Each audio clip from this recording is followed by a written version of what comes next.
MCR கணிக்கு இனிய வணக்கம். நான் உங்கள் கௌதம். நம்ம இப்போ இந்த தோட்டம் வந்துட்டு ஒரு 4-5 வருஷமாக கைவிடப்பட்டு புல் மூடி இருந்தது.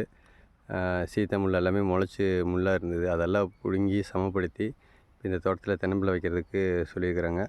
ஆர்கானிக்காக பண்ணணும்னு நம்மக்கிட்ட கொடுத்துருக்காங்க. இப்போ அந்த தோட்டத்தில் நம்ம நிலக்கடலை போட போகிறோம். அதுக்கு இப்போ ப்ரேயர் பண்ணுறதுக்கு நம்ம ஆளுங்க ரெடியாக இருக்கிறாங்க. ஓம் கஜானனம் பூரகணாதிசேவிதம் கவிதஜம்போ பலசாரபட்சிதம் உமாசுதம் சோகவிநாசகாரணம் நமாமி விக்னேஸ்வரக பாதபங்கஜம் कराग्रे वसदे लक्ष्मी करमध्ये सरस्वती करमूले सीता गौरी प्रभादे करदर्शनम அருள் காப்பு அருள் பேராற்றல் இரவும் பகலும் எல்லா நேரங்களிலும் ஒரு துணையாகவும் பாதுகாப்பாகவும் வழிநடத்துவதாகவும் அமையுமாக. வாழ்க வளமுடன், வாழ்க வையகம்.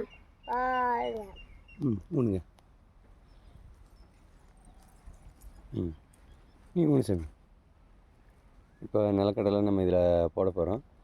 சீடரில் தான் ஹேண்ட்மேட் சீடரில் தான் நம்ம இதை போட போகிறோம். ஸோ இது வந்துட்டு விதையில் அவங்க ஊனியிருக்கிறாங்க.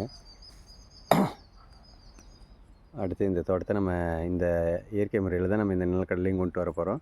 இதில் தென்னம்பிள்ளை குழி எடுத்துருக்குறோம். ஆல்ரெடி எல்லாருமே தென்னம்பிள்ளை குழி எடுத்தாச்சு. இன்னொரு 1 மாதத்தில் இந்த குழியில் ஆற போட்டு அதுக்கப்புறம் நம்ம இதில் தென்னம்பிள்ளைகள் வைப்போம். அப்போ தென்னம்பிள்ளை எப்படி வைக்கணும் எப்படி என்னங்கிற வீடியோ அதில் சொல்கிறேன். அதுக்கு முதல்ல நீங்கள் நம்ம வீடியோஸை தொடர்ந்து பார்த்துட்டு இருந்தீங்கன்னா நம்ம மற்ற தோட்டங்களில் எப்படி பண்ணிகிட்ருக்குறோம் அப்படிங்கிற வீடியோஸ் தெரியும்.